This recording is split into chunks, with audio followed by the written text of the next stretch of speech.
Okey, tuan-tuan dan puan-puan, kalau pun scammer atau hacker masuk dalam phone kita, saya bagi tahu selalunya dia orang akan duduk dalam phone kita untuk tempoh 2 minggu saja. Sebab after 2 weeks dia nak cari target yang lain, dia akan pergi tempat lain. So dia duduk dalam phone kita 2 minggu tu, dia akan curi seberapa banyak data yang boleh dicuri. Dia akan cuba dapatkan apa yang dia nak dapat seberapa banyak dalam phone you all.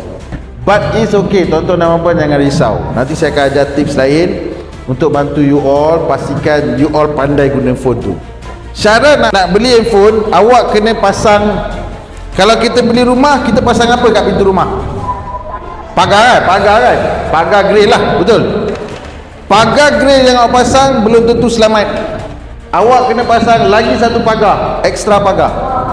Kan? Contoh ini day one. Ini day one kan? Ada pintu kan? You all rasa pintu dah ada, okey kot, selamat kot. Kan you all rasa macam tu kan? Tapi saya nak tanya, penjenayah boleh masuk tak pintu tu? Boleh kan? Satu layer tak cukup. Macam ni kan, kita ada cermin tingkap. Kita rasa cermin tingkap dah cover kita punya dewan, tapi tak. Dia orang boleh still masuk, dia orang buka, dia orang masuk. So apa kita patut buat untuk pastikan penjenayah tak boleh masuk? Pintu tu ada satu lagi pagar, cermin pun ada lagi satu pagar kat luar. Yang ini yang saya nak suruh tuan-tuan dan puan-puan buat.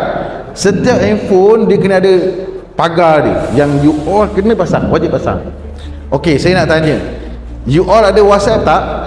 Semua ada kan?